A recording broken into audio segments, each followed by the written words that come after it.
안녕하세요. 저는 30대 주부입니다. 저는 어려서 부모님을 모두 잃고 고아원에서 자랐어요. 너무 어릴 때의 일이라 엄마 아빠에 대한 기억은 전혀 없어요. 그냥 태어나자마자 엄마라는 사람이 와서 맡기고 갔다는 것만 압니다. 저에게는 아주 특별한 별명이 있어요. 바로 엄마. 고아원 친구들과 동생들은 저를 엄마라고 불렀어요. 제가 음식을 해서 친구들 먹이는 걸 좋아했거든요. 단 선생님들 몰래요. 엄마, 떡볶이 다 됐어? 그래, 거의 다 됐어. 조금만 기다려. 냄새 너무 좋아. 빨리 먹고 싶다. 쉿, 조용. 선생님들 깨시면 큰일 나. 자, 됐다. 얼른 먹어봐. 너무 맛있어, 엄마. 꼭 진짜 엄마가 해주는 것 같아. 엄마 손맛이야. 너 엄마 손맛이 뭔지 알아? 그럼 우리 진짜 엄마가 해주는 요리가 얼마나 맛있는데. 물론 가짜 엄마가 해준 것도 맛있어. 전 엄마가 해주신 음식을 먹어본 적도 없어서 엄마 손맛이 뭔지 몰랐어요. 단 한 번만이라도 가정집 식탁에 둘러앉아 엄마 아빠랑 함께 밥을 먹어볼 수 있다면 얼마나 좋을까. 남들에겐 평범한 일상이 저에게는 일생일대의 소원이었어요. 그래서 전 밤마다 선생님 몰래 아이들에게 라면, 떡볶이 같은 간식거리부터 계란말이, 미역국 같은 엄마표 반찬들까지 열심히 해먹였어요. 그러다가 선생님께 딱 걸렸죠. 밤마다 무슨 짓이야? 먹는 게 부족했어? 배가 고파서 그래? 그건 아니고 그냥 애들이 맛있게 먹는 거 보면 기분이 좋아서. 그래도 밤에 몰래 그러면 안 돼. 너희들끼리 위험하잖아. 죄송해요. 근데 식판에 먹는 밥 말고 진짜 집에서 가족들이랑 밥 먹는 것처럼 먹어보고 싶었어요. 선생님은 안쓰러운 미소를 지으면서 저를 말없이 꼭 안아주셨어요. 그리고 한 달에 한 번 저와 친구들의 야식 모임을 모른 척 눈 감아주셨답니다. 어느덧 저는 독립할 나이가 되었어요. 만 18세가 되면 보호종료 아동이 되어 보육시설을 떠나야 한대요. 그게 아동복지법이라고 했어요. 자립정착금으로 500만 원도 받았습니다. 전 그때 500만 원이 엄청 큰 돈인 줄 알았거든요. 근데 500만 원으로는 방 한 칸 구하기 힘들더라고요. 결국 전 오갈 곳이 없어서 기숙사가 딸린 공장에 취직하게 되었습니다. 여기는 숙식이 다 제공되니까 착실하게 일하면 금방 돈 모을 수 있어. 열심히 해봐. 네, 공장장님. 근데 여기 숙소에 혹시 주방도 있나요? 그럼. 점심은 회사 식당에서 먹지만 아침 저녁은 각자 해결하거든. 주방이 있다는 말에 전 기뻤어요. 몰래 도둑고양이처럼 요리할 필요 없이 내가 하고 싶은 음식을 당당하게 해먹을 수 있다니. 이게 진짜 독립이구나. 전 공장 생활에 금방 적응했어요. 일을 하고 돈을 번다는 것 말고는 고아원 생활과 크게 다를 것도 없었거든요. 통장에 돈 쌓이는 것도 좋았고 같은 방 언니들이랑 같이 밥 해먹고 가족처럼 생활하는 것도 즐거웠죠. 근데 하루하루가 즐거웠던 저와 달리 저의 팀에 유독 표정이 어둡고 우울해 보이는 남자가 하나 있었어요. 전 괜히 그가 신경 쓰였죠. 밥 먹었어요? 아니요. 왜 안 먹어요? 배고파서 어떻게 일하려고 그래요? 여기 식당 밥이 별로 맛이 없어서. 그 남자는 괜히 키만 삐쭉하니 크고 삐쩍 마른 것이 딱 봐도 입이 짧게 생겼더라고요. 좋아하는 음식이 뭐예요? 내가 해줄게요. 그 남자는 깜짝 놀라는 눈치였어요. 유난히 커다란 눈이 동그랗게 더 커지더라고요. 그때 처음 이 남자 얼굴을 자세히 마주봤는데요. 귀공자처럼 잘생겼더라고요. 제가 이 남자를 사랑하게 된 건 아마 이때부터였나 봐요. 무슨 음식 할 줄 아는데요? 뭐든지 말만 해봐요. 그럼 제일 자신 있는 거로 해봐요. 그날 저녁 저는 그 남자를 제 기숙사로 초대했어요. 잔뜩 기대한 그 남자 앞에 제가 내놓은 음식은 짜자잔 바로 떡볶이였습니다. 이게 무슨 음식이에요? 응? 떡볶이 몰라요? 이게 떡볶이라는 거구나. 뭐야, 떡볶이도 못 먹어본 거예요? 네, 이름만 들어봤어요. 전 마음 한편이 아려왔어요. 이 남자 도대체 어떤 인생을 살아왔길래 떡볶이같이 흔한 음식조차 못 먹어본 걸까요? 한번 먹어봐요. 나 떡볶이 진짜 잘해요. 고아원에 있을 때도 친구들이 내가 해준 떡볶이를 얼마나 좋아했다고요. 고아원? 고아예요? 네. 엄마 아빠 다 안 계세요. 일가 친척도 없이 이 세상에 나 혼자예요. 나도인데. 저는 이게 운명이 아닐까 생각했어요. 외로운 이 남자를 만나려고 내가 이 공장에 들어왔구나. 고아원에서 제 별명이 뭐였는지 알아요? 뭐였는데요? 엄마. 엄마요? 네. 애들이 절 엄마처럼 의지하고 따랐거든요. 내가 그쪽도 엄마처럼 잘 돌봐줄게요. 앞으로 힘든 일 있거나 먹고 싶은 거 있으면 나한테 얘기해요. 이렇게 해서 우리 둘은 급속도로 가까운 사이가 되었어요. 알고 보니 우리는 나이도 같더라고요. 둘 다 고아 출신에다 오갈 곳이 없어서 공장 기숙사에 들어온 것까지 공통점이 참 많았습니다. 그리고 둘 다 외로워서 그런지 빨리 결혼해서 가정을 꾸리고 싶다는 소망도 같았죠. 그래서 우리는 결혼을 하기로 약속했습니다. 근데 결혼 전에 찾아뵈어야 할 분이 있어. 누군데? 내가 별로 좋아하지는 않는 사람인데 그래도 결혼한다고 말은 해야 되니까. 전 고아원이나 보육시설에서 남친을 돌봐주신 분인가 생각했죠. 근데 남친이 왠지 말하고 싶어 하지 않는 것 같아서 꼬치꼬치 캐묻지는 않았어요. 그리고 주말에 남친을 따라 그 사람을 만나러 나섰죠. 근데 남친의 발걸음이 점점 이상한 곳으로 향하더라고요. 우리는 고급 주택이 즐비한 성북동 언덕길을 걸어 올라갔습니다. 여기 맞아? 여기는 완전 유명한 부자 동네잖아. 여기 좀 지나서 조금만 더 가면 돼. 근데 여기 집들 진짜 럭셔리하다. 이런 집에 사는 사람들은 어떻게 생겼을까? 괜히 주눅 들어. 바보야, 쫄지 마. 여기 인간들 너보다 나은 거 하나도 없으니까 기죽을 거 없어. 남친은 성북동 꼭대기에 있는 큰 저택 앞에 멈춰섰습니다. 그리고 거침없이 벨을 누르더라고요. 그러자 바로 대문이 열렸습니다. 널따란 잔디 정원을 성큼성큼 가로질러가는 남친의 뒤를 전 쭈뼛거리며 따라갔죠. 집 안에 들어서니까 어떤 여자가 나오더라고요. 왔니? 다시는 안 올 줄 알았더니? 잘 지내셨죠? 제가 없어서 그런가? 얼굴 좋아 보이시네. 또 보톡스 맞으셨어? 이놈 시끼. 농담하지 마. 나 농담할 기분 아니야.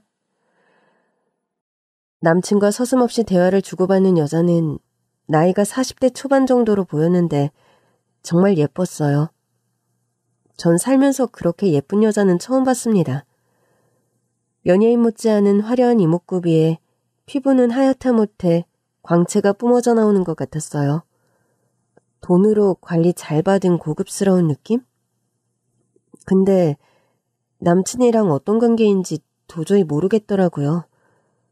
엄마라고 하기엔 너무 어리고 누나라고 하기엔 좀 나이 차가 많고 종잡을 수가 없었습니다. 한번 나갔으면 그만이지. 여기 왜 또 들어왔어? 누가 반긴다고? 나도 영영 안 들어오려고 했는데 어쩔 수 없이 들어온 거야. 뭐? 왜? 나 결혼할 거거든. 결혼하려면 둘이 살 방 한 칸은 있어야지. 안 그래요? 그 여자는 그제야 남편 옆에서 좌불안석하는 저에게 눈길을 주더라고요. 그 정체불명의 여자는 저를 위아래로 쭉 훑어보더니 불같이 화를 냈습니다. 집 나갔다 들어와서 한다는 소리가 결혼? 이렇게 아무나 데려오면 내가 오케이 할 줄 알았어? 어차피 내가 누구랑 결혼하든 상관없잖아요. 그리고 나도 그쪽 오케이는 필요 없는데? 어쨌든 내 허락 없이 결혼은 절대 안 돼. 전 그 여자가 머리를 감싸주며 주방 쪽으로 간 사이에 남친에게 살짝 물어봤습니다. 근데 저분 누구셔? 우리 엄마. 뭐? 엄마? 너 고아라며? 아, 친엄마는 아니고 새엄마야. 친엄마는 나 3살 때 돌아가셨고 아빠는 작년에 돌아가셨으니까 나 고아 맞지? 근데 새어머니가 엄청 어려 보이시는데? 시술을 많이 받아서 그래. 좀 있으면 환갑이야. 오 마이 갓. 전 뭔가 엄청난 일에 휘말린 듯한 기분이 들었습니다. 드라마에서나 보던 일이 제 눈앞에 펼쳐진 거예요. 가난한 청년인 줄 알았던 남친이 알고 보니 재벌 2, 3세쯤 되는 부잣집 아들이었다는 거죠. 부모님을 모두 잃고 천덕꾸러기가 된 남친이 새엄마의 구박 때문에 괴로워하다가 가출해서 저를 만난 거였더라고요. 잠깐! 그럼 예전에 떡볶이 못 먹어봤다는 소리는 돈이 없어서 못 먹었다는 게 아니네? 그렇지. 어릴 때부터 길거리 음식 같은 건 못 먹게 하셨어. 비위생적이라고. 너무 놀라서 말도 잘 안 나온다. 이게 다 무슨 일인가 싶어. 걱정하지 마. 넌 그냥 내가 하자는 대로만 하면 돼. 내가 학교 졸업하고 자리 잡을 때까지 당분간만 여기서 살자. 어머니가 저렇게 반대하시는데 어떻게 여기서 살아? 어차피 우리를 내쫓지는 못해. 이 집 새엄마랑 나랑 공동명의거든. 정말? 그래. 여기는 내 집이기도 하니까 편하게 있어도 돼. 이렇게 해서 가진 것 하나 없는 고아 출신 공장 근로자였던 저는 성북동 저택을 소유한 남편과 결혼을 하게 되었습니다. 이 정도면 현대판 신데렐라 아닌가요? 그런데 저는 부자 남편이나 크고 화려한 집이 생긴 것보다 가족이 생겼다는 사실이 정말 좋았어요. 물론 제 상상 속에 서로 아끼고 사랑해주는 따뜻한 가족은 아니었지만 늘 기숙사 같은 곳에서 공동생활만 하던 저는 가정집에서 가족과 함께 살게 되었다는 사실이 너무 행복했어요. 전 좋은 아내, 좋은 며느리가 되고 싶었죠. 시어머니는 제가 하는 모든 걸 못마땅해 하셨지만 열심히 노력하면 언젠가는 절 인정해 주실 거라 생각했어요. 어머니, 안녕히 주무셨어요? 아침부터 왜 이렇게 수선스러워? 아침은 활기차야 좋잖아요. 근데 이게 무슨 냄새니? 제가 된장국 끓였어요. 아침 먹으려고요. 어서 식당으로 오세요. 아우 냄새. 골이 다 아프네. 이 집에서 누가 아침을 먹는다고 이런 걸 차려? 우리 이제 한 식구인데 아침 한 끼 정도는 다 같이 모여서 먹으면 좋잖아요. 식구는 무슨? 난 됐으니까 얼른 치우고 커피나 줘. 그러지 말고 밥 드세요. 한국인은 밥심이라잖아요. 빈속에 커피 마시면 위장 다 버려요. 얘 진짜 웃기네. 너 내가 누군지 아니? 공자님 앞에서 문자 쓰는 것도 아니고 참. 아휴. 알고 보니 시어머니는 의사였어요. 그것도 소화기내과요.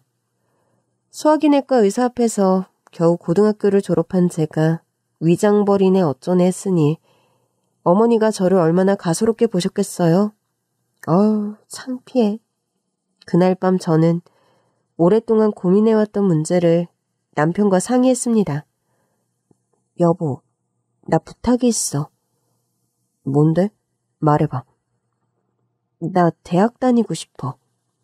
그런 부탁이라면 얼마든지 들어주지. 전공은 정했어? 식품영양학과에 가서 영양사가 되고 싶어. 나 사람들 밥 해먹이는 거 좋아하잖아. 전문적으로 공부해서 좀 더 건강한 음식 만들어 먹이고 싶어. 진짜 잘 생각했다. 당신한테 딱 어울려. 내가 도와줄 테니까 열심히 해봐. 남편의 열렬한 지지 속에 열심히 공부한 저는 4년제 대학 식품영양학과를 졸업하고 꿈에 그리던 영양사가 되었습니다. 그런데 영양사가 된 이후에도 저는 식구들 앞에서 당당히 길을 펴지 못했어요. 그 이유는 바로 저의 손아래동서 때문이었죠. 남편에게는 남동생이 한 명 있었는데요. 남편과는 어머니가 다른, 그러니까 이복동생이었어요. 남편은 전처의 소생이고 시동생은 지금 시어머니가 낳은 아들이었던 거죠. 시어머니는 유일한 자기 핏줄인 시동생을 좋은 집에 장가 보내려고 엄청 공을 들이셨어요. 너희들이 아무렇게나 눈 맞아서 니들 멋대로 결혼했지만 우리 같은 상류층 혼사가 어디 그렇게 되니? 집안이며 재력이며 맞춰야 될 게 한두 가지가 아니야. 고르고 골라서 둘째한테 딱 맞는 아가씨 데려오는 거니까 너 손윗동서라고 함부로 할 생각은 아예 말어. 너랑은 레벨 자체가 다르니까. 네, 함부로 하긴요. 잘 가르쳐주고 사이좋게 지낼게요. 어머, 얘 웃기네. 가르치긴 누굴 가르쳐? 너한테 가르침받고 그럴 사람이 아니라니까? 그래도 처음 시집 오는 새색시가 집안일이나 음식 같은 건 잘 못할 것 아니에요. 제가 잘 가르쳐야죠. 얘가 진짜 큰일 날 소리만 골라서 하네. 걔는 너랑 달라서 손에 물 한 방울 안 묻히고 귀하게 자란 애야. 집안일 시킬 생각은 꿈도 꾸지 말라니까? 그럼 앞으로 이 집 살림을 다 어떻게 해요? 뭘 어떻게 해? 하던 대로 네가 다 해야지. 그것도 안 할 거면 네가 이 집에 왜 필요해? 네, 그래요. 시어머니가 절 가사도우미 정도로밖에 취급 안 한다는 건 저도 알고 있었습니다. 실제로 제가 시집 온 이후에 원래 계시던 입주도우미 이모님을 그만두게 하셨거든요. 이모님이 하시던 일은 전부 제가 맡아서 하고 있죠. 그렇지만 손아래동서도 들어오는 마당에 집안일을 저 혼자 다 하는 게 맞나 싶었어요. 근데 달리 방법이 없더라고요. 저 혼자 삼키고 훌훌 털어버리는 수밖에요. 에휴, 속상해봤자 나만 손해지 뭐. 어디다 하소연할 데도 없고. 그냥 내가 한다 해. 내 별명이 엄마니까 엄마의 마음으로 내가 다 해주지 뭐. 근데 동서는 시어머니 말씀대로 정말 대단한 집 아가씨였어요. 감히 저 같은 건 쳐다보지도 못할 정도로요. 동선의 집안은 부모님이 두 분 모두 의사 출신에 언니도 형부도 전부 의사인 엘리트 집안이었어요. 동서 역시 시어머니와 같은 병원에 근무하는 의사였고요. 얼굴은 또 얼마나 예쁜지 한두 군데 성형이야 당연히 했다 치더라도 같은 여자가 봐도 부러울 정도로 너무 예쁘더라고요. 그러니 시어머니의 동서 사랑은 못 말릴 정도로 대단했죠. 글쎄 알고 보니까 우리 작은 애가 우리 병원에서 환자들 사이에 예쁜 거로 소문이 자자하더라고. 아이, 뭘요. 그 정도는 아니에요. 아니야, 내가 간호사 선생님들한테 직접 들었어. 환자들이 그런다잖아. 내가 원조 미녀 선생님, 얘가 2대 미녀 선생님. 요즘은 사자 직업 가진 엘리트 중에 미남 미녀가 더 많은 것 같아요. 집안이 좋으니까 유전자가 좋아서 그런가? 하긴 옛날이나 개천에서 용났지. 요즘 세상엔 개천에서 용 안 나. 돈 많은 부잣집에서 용 나지. 안 그러니? 시어머니와 동서의 한심한 대화를 들으면서 이 사람들 의사 공부만 할 게 아니라 인성교육 좀 더 받아야겠구나 생각하고 있었는데 난데없는 불똥이 저한테 튀지 뭐예요? 그러고 보니까 형님도 사자 직업 가지셨잖아요. 영양사. 아유, 어머, 아유 그러네. 우리 집 여자들은 다 사자네? 하긴 영양사가 사자면 파리도 새다. 그쵸, 어머니? 동서의 시덥지 않은 직업비하 농담에 시어머니는 숨이 넘어갈 정도로 자지러지게 웃더라고요. 뭐? 파리도 새? 차그는 어쩜 이렇게 위트 있니? 전 화를 내고 싶었지만 차마 그렇게는 못하고 소심하게 한마디 했습니다. 영양사가 뭐 어때서? 사자 맞잖아. 이것도 전문직이야. 나도 국가고시 합격했어. 그럼요. 누가 뭐래요? 저 남의 직업 비하하고 그러는 천박한 사람 아니에요. 그나저나 내일 직원 식당 메뉴가 뭐예요, 형님? 감자탕. 저 사실 어머니랑 동서가 근무하는 병원 직원 식당에서 일하거든요. 물론 병원 사람들은 저랑 이 두 사람과의 관계는 절대 모르죠. 물론 저도 병원에 가족관계가 알려지는 건 절대 원치 않습니다. 그런 사생활이 직장에 알려지는 건 좀 부담스럽잖아요. 형님, 메뉴가 너무 헤비해요. 좀 더 라이트한 거 없어요? 이러니까 직원 식당 메뉴가 인기가 없지. 감자탕은 전 직원한테서 희망 메뉴 신청받아서 1위한 메뉴야. 사람들이 다 좋아하는데? 말도 안 돼. 어머니, 내일 점심은 저랑 밖에서 사 먹어요. 샌드위치나 샐러드 같은 거로요. 그럴까? 그래도 오후에 환자 보려면 든든하게 먹어야지. 한국인은 밥심인데. 얘는 맨날 밥심 타령이야. 미국인들은 다 밥 못 먹어서 쓰러졌다니? 그래요. 저 시어머니와 동서 같은 여자로서 인정합니다. 둘 다 머리 좋고 공부 열심히 해서 의사 된 것도 대단하다고 생각하고요. 저보다 훨씬 잘나고 훌륭한 분들인 거 저도 알아요. 근데 왜 자꾸 저를 깎아내리고 씹으면서 즐거워하는지 전 날마다 두 사람의 조롱과 비웃음 속에서 주눅이 들었어요. 그러던 어느 날 출근하려고 집을 나서는데 저희 집 대문 앞에 검은색 고급 승용차 여러 대가 줄지어 서 있더라고요. 뭐지? 오늘 어머니 손님 오시기로 했나?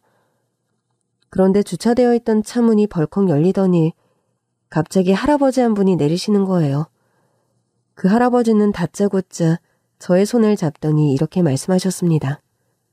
내가 네 할애비다. 네? 뭐라고요? 어린 것이 부모도 없이 얼마나 고생이 많았노. 이제 이 할애비가 왔으니까 아무 걱정하지 말아라. 저기 사람 잘못 보신 것 같은데요. 저는 할아버지 없어요. 엄마 아빠가 누군지도 모르는데 웬 할아버지?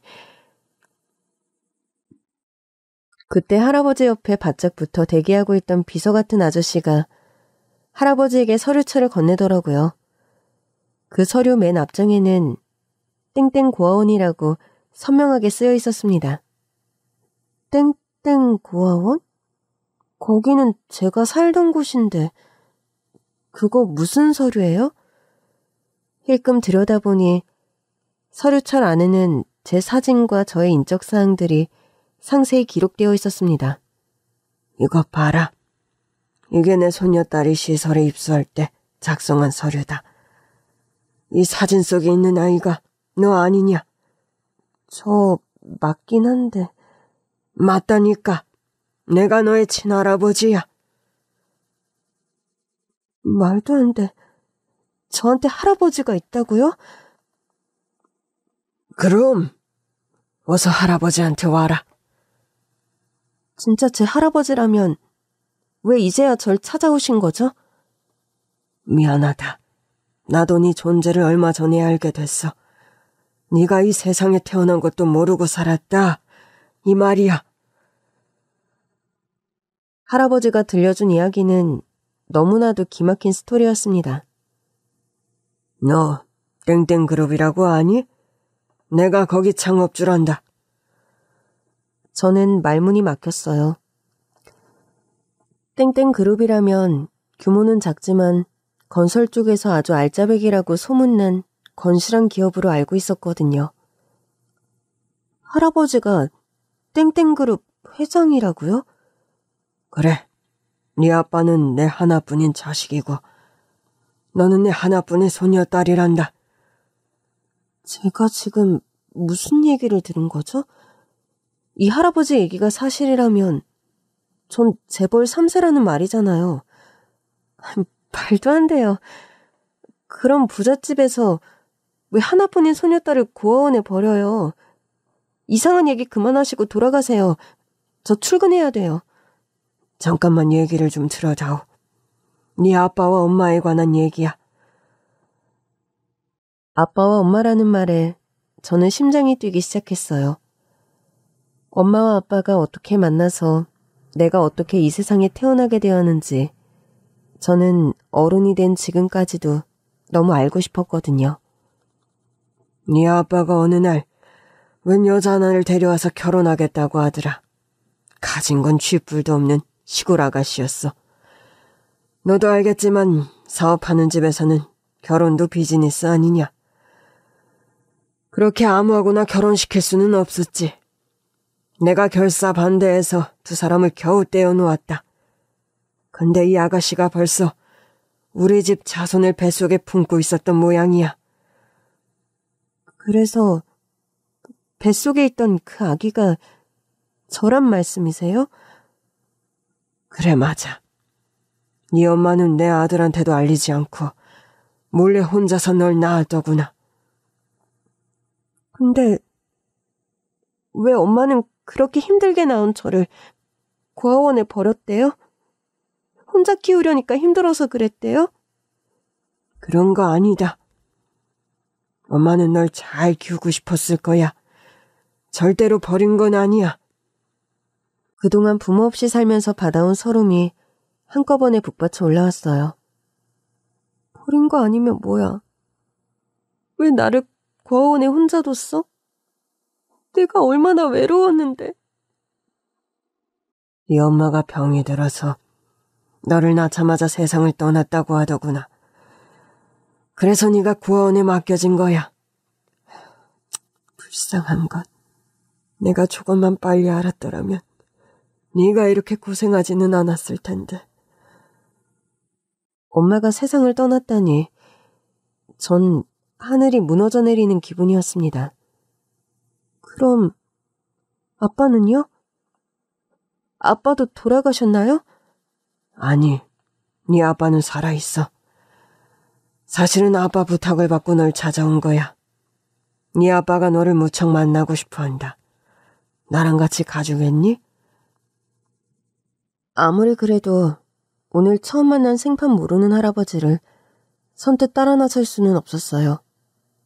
엄마 아빠의 스토리도 왠지 꾸며낸 이야기 같았습니다.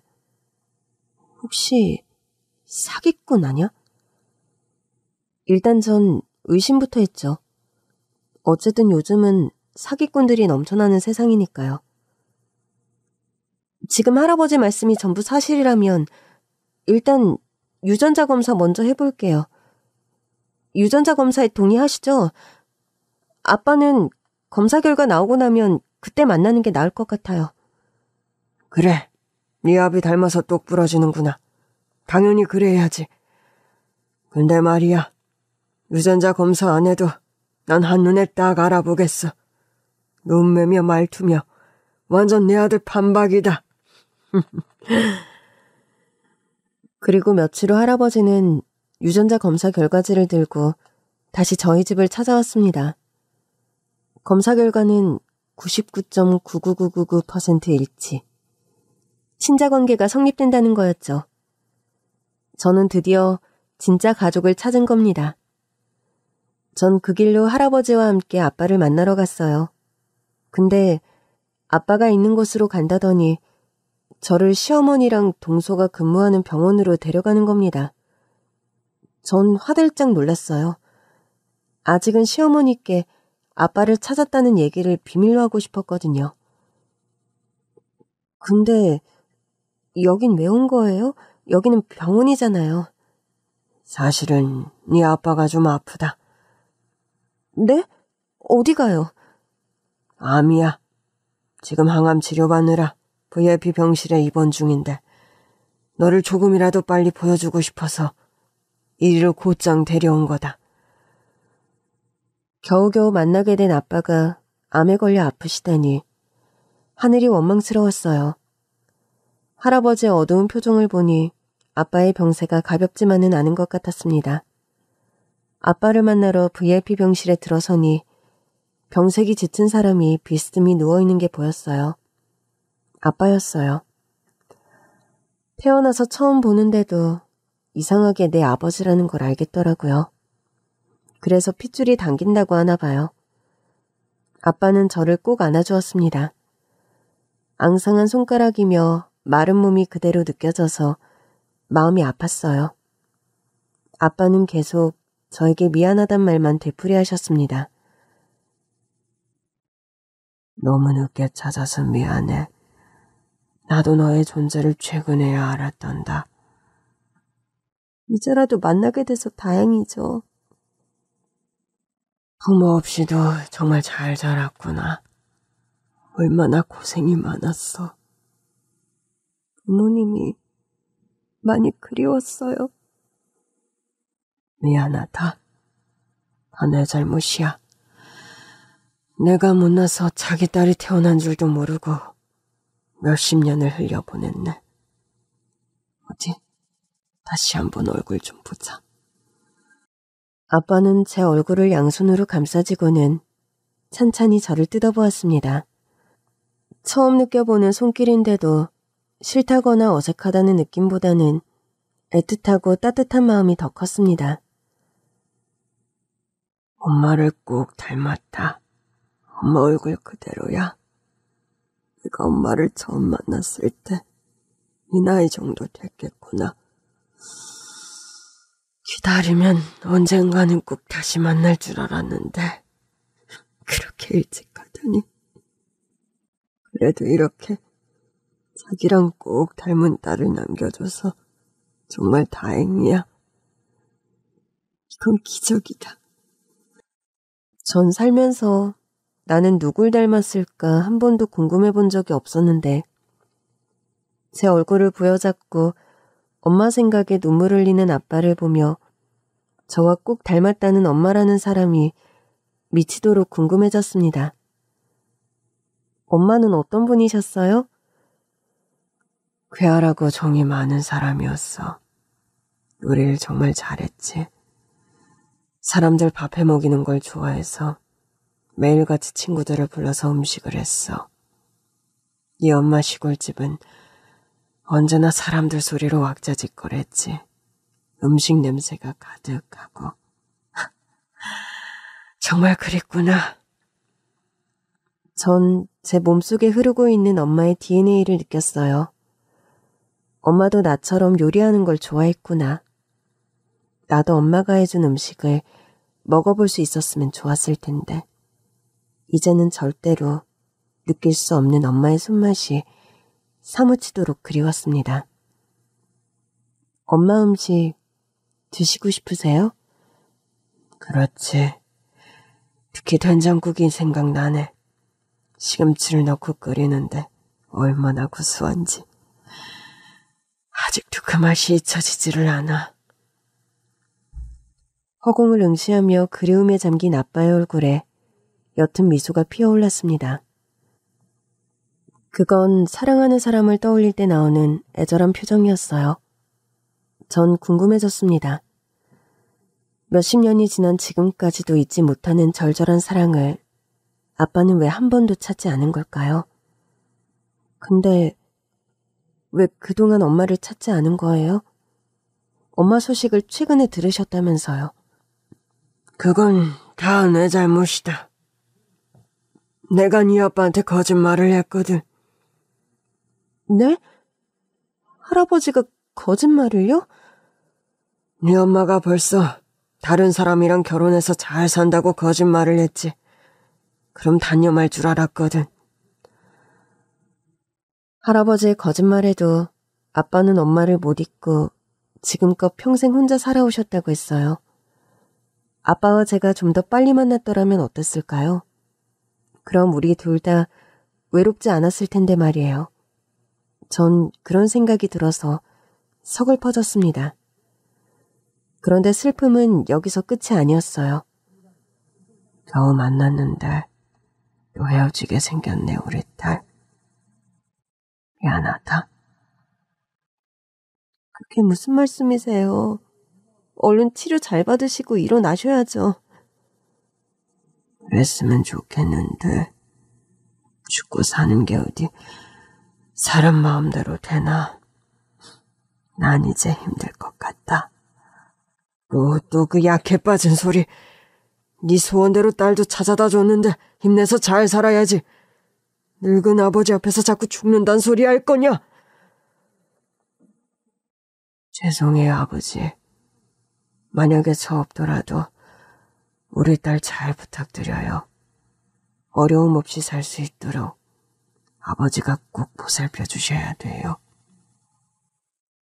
아빠를 만나고 돌아오는 길에 제 머릿속은 오만 가지 생각들로 가득 차서 너무 혼란스러웠어요. 그래도 솔직히 좀 기뻤어요. 난 이제 혼자가 아니다. 나에게도 아빠가 있다. 그 생각만으로도 어깨가 쫙 펴지고 뱃속이 든든해지는 기분이 들었죠. 부모님이 계시다는 거 이런 느낌인가 봐요. 할아버지의 차가 집 앞에 도착하자 할아버지는 저에게 부탁이 하나 있다며 말씀을 꺼내셨습니다. 너도 봐서 알겠지만 네 아빠 병세가 좀 위중한 상태야. 가끔 찾아봐 줄 수 있겠니? 죄송하지만 저도 지금 많이 혼란스러운 상태예요. 당장은 좀 어려워요. 마음의 준비를 할 시간을 주세요. 제가 곧 연락드릴게요. 그래. 나야 뭐 너한테 이래라 저래라 할 수 있는 입장은 아니니까 네 결정을 기다리마. 그래도 이것 하나만은 알아야 한다. 네가 부모 없이 그렇게 외롭게 자란 건 엄마 아빠 잘못이 아니라 이 할애비 잘못이라는 거. 너한테 진심으로 사과하고 싶다. 할아버지는 제 손을 잡고 무릎까지 꿇으셨어요. 사람 마음을 억지로 떼어놓을 수 있다고 생각한 것부터가 잘못이지. 그래서 어린 네가 너무 큰 피해를 당했구나. 할아버지, 얼른 일어나세요. 할아버지도 결과가 이렇게 될 거라고 예상한 건 아니잖아요. 제가 다시 연락드릴 테니까 오늘은 그만 돌아가세요. 전 할아버지를 돌려보내고 집으로 들어왔습니다. 너무 엄청난 일을 겪고 와서 그런지 다리가 후들거리고 정신이 아득해지더라고요. 평소에 좀 둔감한 우리 남편까지 눈치를 챌 정도였나 봐요. 오늘 이상한데? 밖에서 무슨 일이 있었어? 왜? 뭐가 이상해? 정신이 반쯤 나간 사람 같아. 귀신이라도 본 거야? 나 오늘 아빠 만났어. 뭐? 누구를 만나? 아빠? 당신 아빠 안 계시잖아. 그러게. 나도 안 계신 줄 알았는데 계시더라고. 뭐야? 알아듣게 자세히 얘기 좀 해봐. 저는 남편에게 그간의 일을 전부 이야기했습니다. 할아버지가 찾아와서 유전자 검사를 하고 아빠를 만난 일부터 엄마가 이미 돌아가신 이야기, 아빠가 지금 많이 편찮으신 것까지요. 물론 할아버지가 땡땡그룹 회장님이란 건 살짝 빼고 얘기했어요. 그것까지 알고 나면 남편 머릿속이 너무 복잡해질 것 같았거든요. 정말이야? 이거 진짜 영화 한 편이네. 어떻게 현실에서 이런 일이 일어나지? 나도 믿을 수가 없어. 그나저나 나도 장인어른이랑 할아버님께 얼른 인사를 드려야겠다. 당신이? 그럼 당연하지. 하나밖에 없는 사위잖아. 게다가 지금 몸도 안 좋으시다며 최대한 많이 찾아뵙고 인사드려야지. 안 그래도 할아버지가 아빠 뵈러 자주 오라고 했는데 내가 마음의 준비가 필요하다고 거절했어. 자기야, 왜 그랬어? 지금 필요한 건 마음의 준비가 아니야. 무조건 많이 만나서 아버님하고 정을 쌓아야지. 마음의 준비만 하다가 나중에 크게 후회한다. 남편 말도 일리가 있었어요. 망설이면서 시간만 흘려보내다가 아빠마저 돌아가시면 정말 큰일이잖아요. 저는 다음날 당장 남편과 함께 아빠를 다시 찾아뵈었어요. 장인어른, 처음 뵙겠습니다.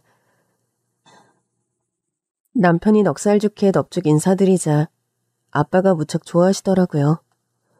저는 따로 준비해온 것을 꺼냈습니다. 아빠, 이것 좀 드셔보세요.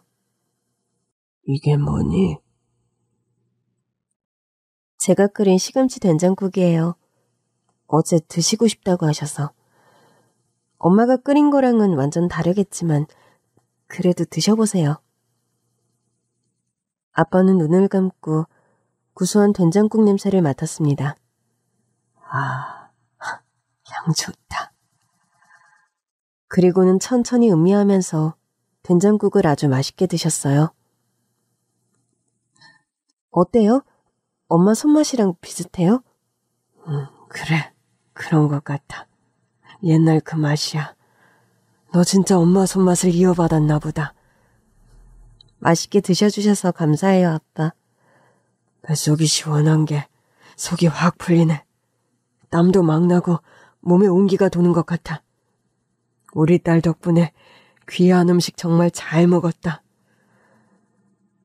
오랜만에 음식 한 보람을 느꼈어요. 그동안 열심히 이것저것 만들어봐야 짜네, 건강에 안 좋네, 칼로리 폭탄이네 하면서 시어머니랑 동서한테 잔소리만 실컷 들었거든요. 그 후로도 남편과 저는 아빠를 계속 찾아뵈었어요. 그런데 참 신기하죠? 된장국을 맛있게 드신 그날 이후로 아빠의 건강이 조금씩 호전되는 게 보였어요. 정말 저와 좀 더 시간을 보내고 싶은 아빠의 강한 의지가 병을 물리치고 있는 걸까요? 아빠는 혈색도 좋아지시고 식사도 잘하셔서 퇴원할 수 있을 정도로 건강을 회복하셨어요. 저도 걱정을 한시름 덜었죠.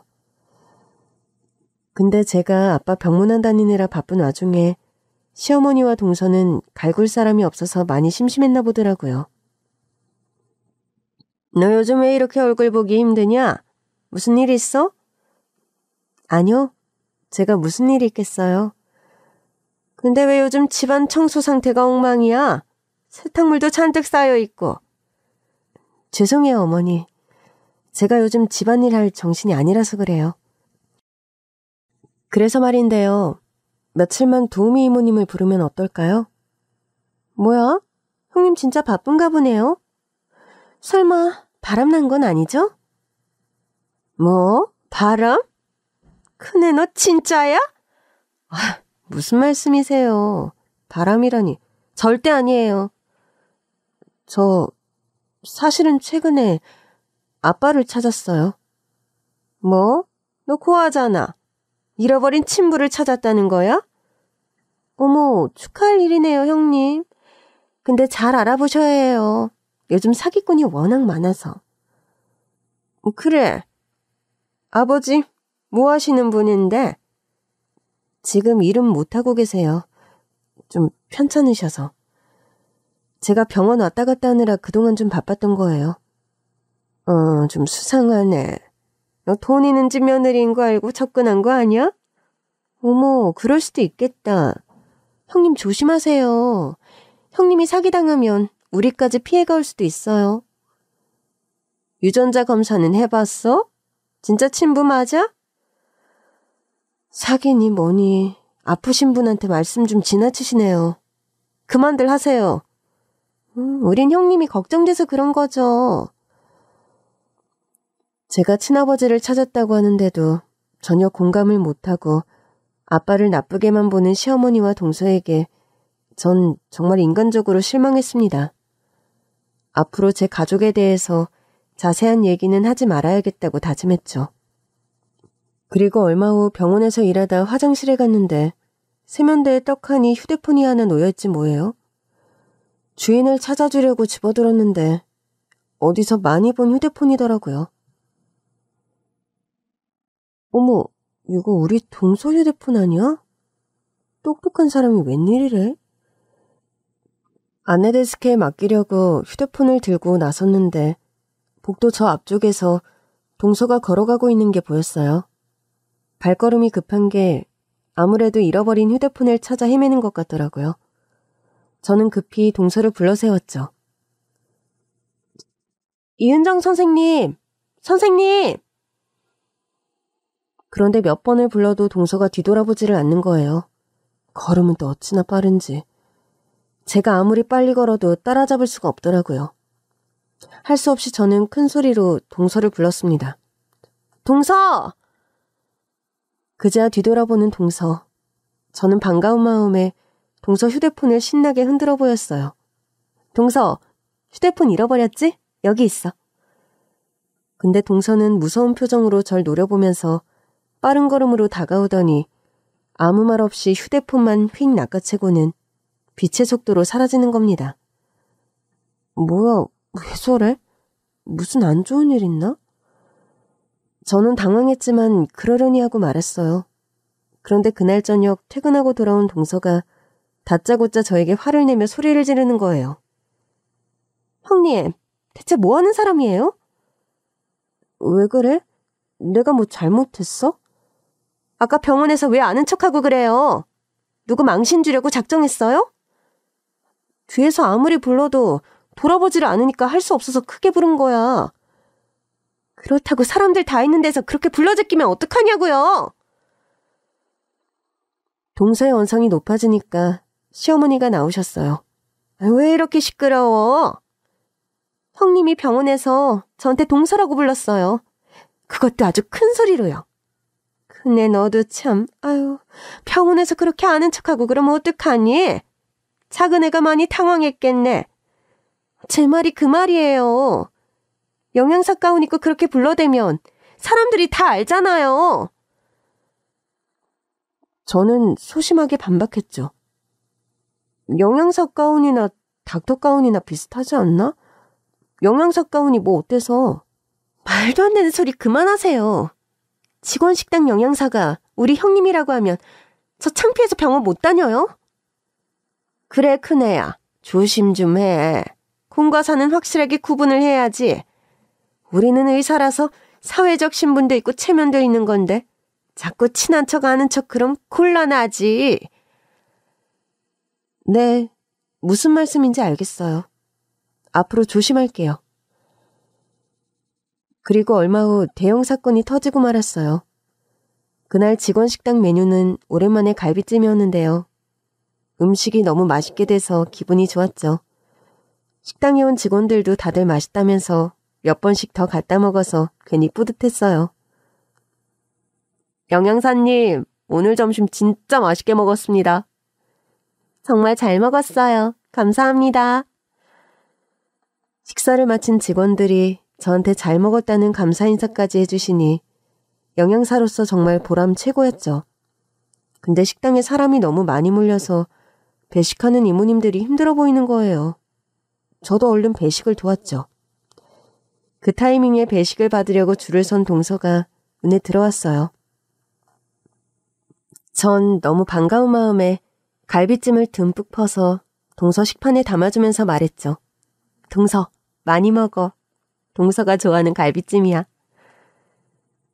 그러자 옆에 서 있던 동료 의사가 깜짝 놀라면서 동서한테 물어보더라고요. 어머, 영양사님이랑 동서지간이세요? 그 순간 아차 싶었습니다. 조금이라도 더 챙겨주고 싶은 마음에 병원에서 아는 체 하지 말라던 동서의 경고를 깜빡 잊어버린 거예요. 동서는 불같이 화를 내며 소리를 질렀어요. 이게 공사 구분이 없어! 동서가 손을 번쩍 들어 제 뺨을 때리려던 찰나 누군가 동서의 손을 낚아채며 동서의 따귀를 힘껏 때리는 거예요. 그 사람의 얼굴을 본 순간 전 깜짝 놀라 그 자리에 주저앉고 말았습니다. 할아버지, 여긴 어쩐 일이세요? 그런데 병원 관계자와 경호요원들이 전부 쩔쩔매며 할아버지 주위를 에워싸더라고요. 저는 어안이 벙벙해져서 어찌할 바를 모르고 그냥 서 있었습니다. 근데 그건 동서도 마찬가지였어요. 할아버지한테 맞은 뺨이 빨갛게 부어오르는데도 그냥 넋나간 사람처럼 가만히 보고 섰기만 하더라고요. 원래 동서 성격대로라면 모르는 사람한테 갑자기 뺨을 맞고 가만히 있지는 않을 텐데 왜 저러는지 알 수가 없었어요. 그러다 동서 입에서 나온 한마디에 저는 또 한 번 충격을 받았습니다. 이 사장님! 자네, 수학인외과 이은정 선생인가? 네. 이 선생은 내 방으로 오고 나머지는 여기 정리들 하게. 알고 보니 땡땡그룹 회장이었던 할아버지는 이 병원의 이사장직도 맡고 계셨더라고요. 당시 소녀딸이 사람들 앞에서 험한 꼴 당하기 전에 물불 안 가리고 먼저 나서신 것이었죠. 그 후 동서는 결국 병원을 그만두고 말았습니다. 저와 직원 식당에서 불미스러운 일이 있었던 것도 문제였지만 환자들 사이에서 동서에 대해 나쁜 소문이 돌고 있는 것도 한몫했죠. 동서가 환자들 예약 시간을 마음대로 변경하고 피부과 시술을 받으러 다닌다는 소문이었는데 조사 결과 사실로 밝혀졌거든요. 동서는 병원을 떠날 수밖에 없었죠. 그 일 이후 남편은 시어머니와 공동으로 되어 있던 집 명의를 정리하는 대신 현금으로 아버지 유산을 받았습니다. 그리고 시어머니와 시동생 부부와는 완전히 연을 끊고 저와 함께 우리 아빠를 모시기로 했죠. 아버님 집 넘긴 거 후회 안 하겠어? 당신 어렸을 때부터 살아온 집이잖아. 아버님이랑 함께한 추억도 많을 텐데. 괜찮아. 추억은 그 집에 있는 게 아니라 내 가슴 속에 있는 거지. 지금 나 멋있었다. 장난하지 말고. 괜히 내가 미안해지잖아. 괜찮아. 내 몫의 유산은 확실하게 받아냈으니까. 이제부터 장인어른이랑 새로운 추억 만들면 되지 뭐. 고마워 여보. 우리 남편 너무 착하지 않나요? 이렇게 남편과 저는 시골 별장에서 아빠와 함께 살기 시작했습니다. 아빠는 저희와 함께 몇 년을 더 행복하게 사시다가 편안하게 눈을 감으셨어요.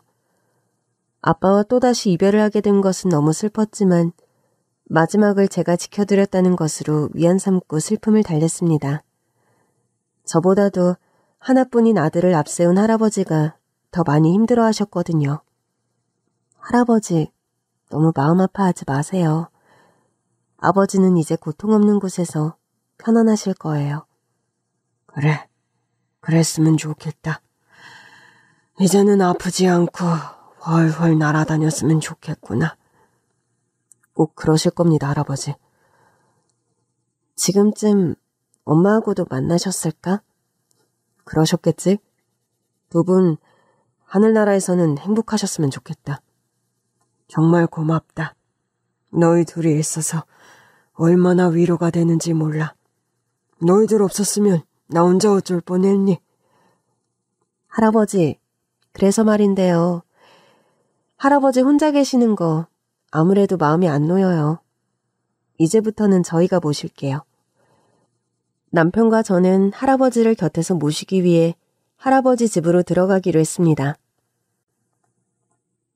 그런데 알고 보니까 할아버지 집이 남편이 시어머니한테 넘겨준 집 바로 옆집이더라고요. 제가 남편이랑 결혼하고 쭉 살아온 그 집 말이에요. 말도 안 돼. 할아버지가 이렇게 가까이 계셨는데 전혀 모르고 살고 있었네요? 그러게 말이다. 나도 너를 겪어보니까 얼마나 허무하던지. 그렇게 찾아도 없더니 바로 옆집에 있더라니까. 우리는 결국 어떻게든 만날 수밖에 없는 운명이었나 봐요. 그래, 이제는 운명을 거스르지 말고 순리대로 살자. 그때 집 앞을 서성거리던 시어머니와 동서가 눈에 띄었습니다. 어머니, 여기 왜 나와 계세요? 예, 우리가 남도 아니고 옆집으로 이사 온다고 하니 반가워서 기다렸지. 우리가 만나서 반가워하고 그럴 사이는 아닌 것 같은데. 형님, 얼굴 좋아 보이시네요? 동서까지? 별일이네. 원래 나한테 관심 없었잖아. 아유, 너는 참 이렇게 훌륭한 가족이 계셨으면 진작에 인사자리를 한번 마련했어야지. 제가 아빠 찾았다고 말씀드렸는데 사기꾼 취급하셨잖아요. 그거야, 너 걱정돼서 그런 거지. 지금이라도 이사장님이랑 어떻게 자리 한번. 제가 시어머니한테 잡혀서 우물쭈물하고 있는데 할아버지가 제 팔을 잡아 끌어서 저를 집으로 데리고 들어가셨어요. 어서 들어가자. 춥다. 어머, 저 이사장님! 할아버지는 머리를 조아리며 굽신거리는 시어머니와 동서에게 눈길 한번 안 주시고는 그대로 지나치셨습니다. 근데 제가 살짝 돌아보니까 시어머니가 계속 간절한 눈빛을 보내시더라고요.